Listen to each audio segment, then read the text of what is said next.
Hello दोस्तों, कैसे हैं आप लोग। आज हम जानेंगे कोशिका सिद्धांत यानी सेल थ्योरी के बारे में।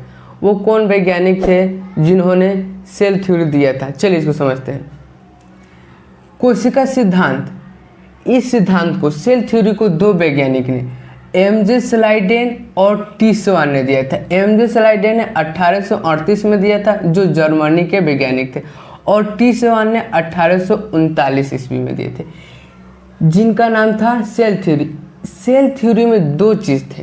कहने का मतलब है एमजे स्लाइडेन, टी स्वान ने जो सेल थ्योरी का प्रतिपादन किया, जो दिया, उसमें दो क्या थे, स्टेटमेंट थे। क्या थे? दो स्टेटमेंट यानी कथन थे। उसके अनुसार पहला कथन के अनुसार सभी जीवों की रचना कोशिकाओं से हुई है।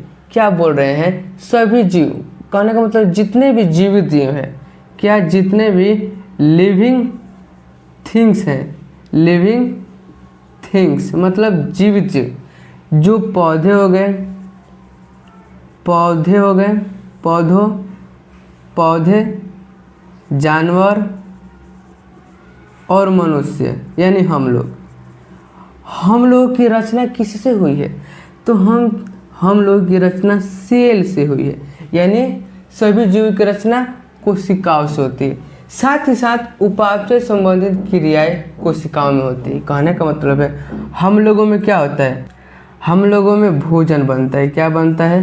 भोजन बनता है और उसका पाचन भी हो जाता है। उसके बाद हमें ऊर्जा भी मिलती है, साथ साथ शरीर का वृद्धि होता है। अगर टूट फूटा है तो मरम्मत भी होता है। सेम वैसे पौधों में भी होते हैं उपापचय संबंधित क्रियाएं, जानवरों में भी होती है।